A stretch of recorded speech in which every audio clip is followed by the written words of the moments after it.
not traumatic, no hang-ups, no, but we learn from that experience in a hard way. Here, you cannot do that with children. They will call the police. You go to jail. And sometimes children, let us be honest, huh? Children here. Let us be honest. Sometimes you're very happy about it, no? Without pride. You take advantage of it. No? See, your parents say, yeah. You take advantage of that. Somehow, one way or another, all of us, we have responsibilities. I'm telling now about the responsibilities of parents. Although children, you will have your time in this homily.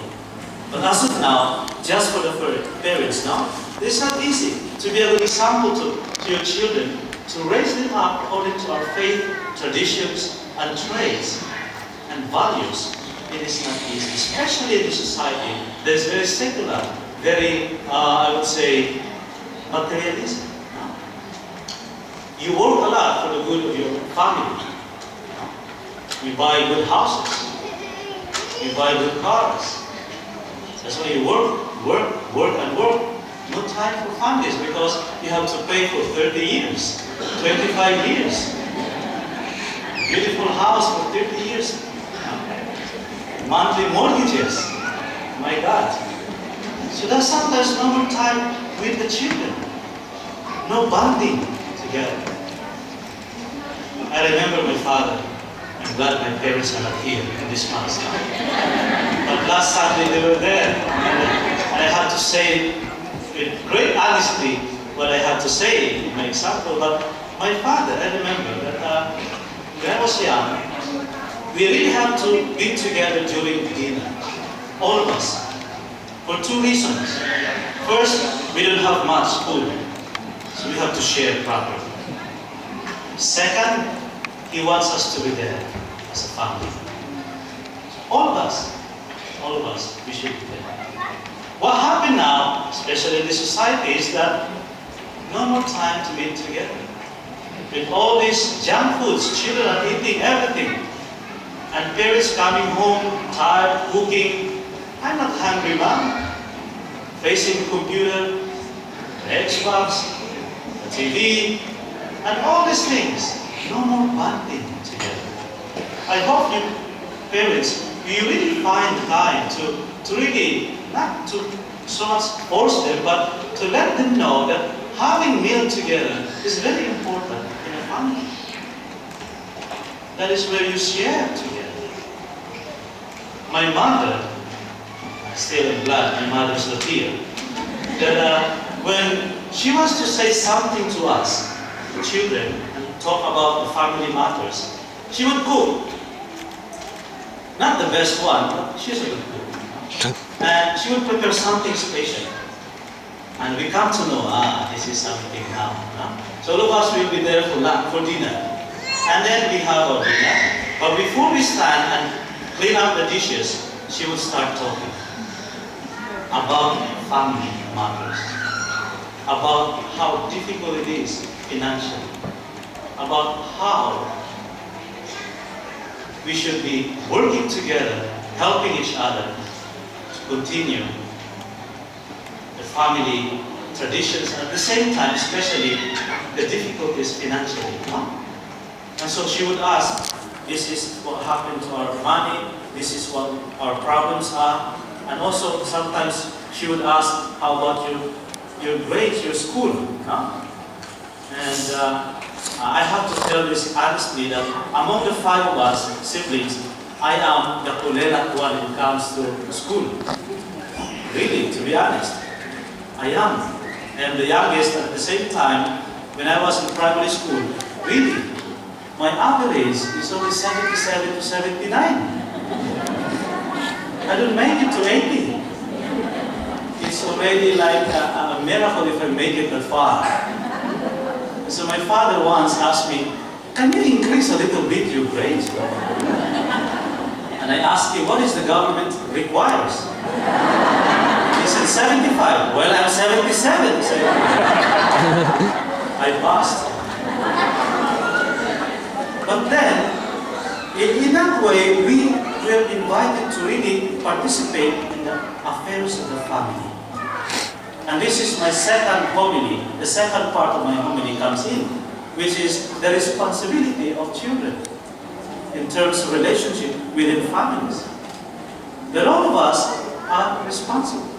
Parents to take care of their children, children to take care and be responsible of children matters. For example, school. Your responsibility is to go to school. Learn well. And make higher grades, like mine. Responsible to clean up also your rooms. Some children, they would like the rooms in a very disorderly order. When they wake up in the morning, let mom do the bed, no? Make up the bed. And if you ask them, oh, I know, mom, I know, they know everything. But at the end of the day, they know nothing. This is the reality now. Sometimes in all these things we have read in the internet and in the newspaper and TV, it seems that children we know. But mind you, we don't know. Believe us. We went through in your age and we thought we know everything. But we were not. We have a lot of things to learn. And so children, our responsibility, your responsibility, is to help a little bit in the house. Help clean the house. Do the dishes. Make coffee for your parents. Even though sometimes probably you put salt instead of sugar. Make coffee. Help a little bit, especially in school. Do your best. Not just every time you went home or you go home, right away in your computers, games. There is always time for everything. No? Time to study, time to have dinner together, time to pray, and time to play. No? That is your responsibility. Because at the end of the day, when you grow up, it's all about you anyway. It's not about your parents, it's not about me, it's about you. How would you learn this life and how would you survive in the future? Acquiring good skills as life goes on. I never had a chance when I was a child to play. I worked at a very young age because the family, we have problems financially. And my mother made sure that all of us are responsible and involved in the financial matters by helping one another. So in the evening, my mother would fry peanuts, no? And we repack using the ice cream wrapper, and then we sell it in the school the following day. Or potato chips. I think I have tried selling everything aside from balut. I never had a chance to sell. Because my mother would not allow me. You sell balut not during the day. You sell during the night, up to early morning. It's dangerous, no? I remember carrying a box of ice drop with a bear in my hand, walking every day, no? Ice drop. And it's very hot in the Philippines. At the end of the day, all those unsold ice drops, they melt. And you pay for them. Cleaning cars, bicycles, tricycles. Every 2 o'clock in the morning, every weekend, me and my brother, Tony, we go to the marketplace, Palengke, fish market. And from the fish car to the fish stall, we carry all those buckets of ice, no? Bukag sa Bisaya. So, crate, no? Yung malaking lalagyan ng. And if you carry that one until to that stall, they will give you a piece of fish. That is why I did not grow up. Every weekend. And then after 5 o'clock in the morning, that's where our food supply for the week. Fish. Me and my brother would sell plastics. My father would give us 25 cents in the morning. We buy a plastic bag in the store for 25 cents and then we'll sell it. Going around inside the market, fish market, every day, and and we sell it 5 cents, 50 cents. And then we buy again another 2. So after the end of the day, we have like 50 pesos to 70 pesos.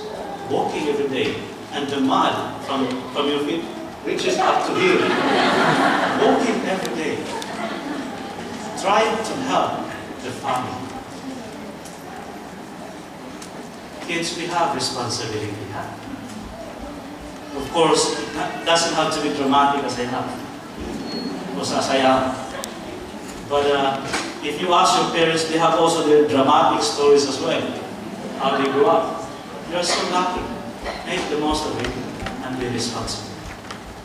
So as we continue with the celebration, we ask for families.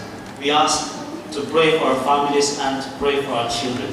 And may Sto Niño, the little child Jesus, within us, who is always there for us, within our family, brings peace, harmony, reconciliation in our communities, in our workplaces, in our families, and in our hearts.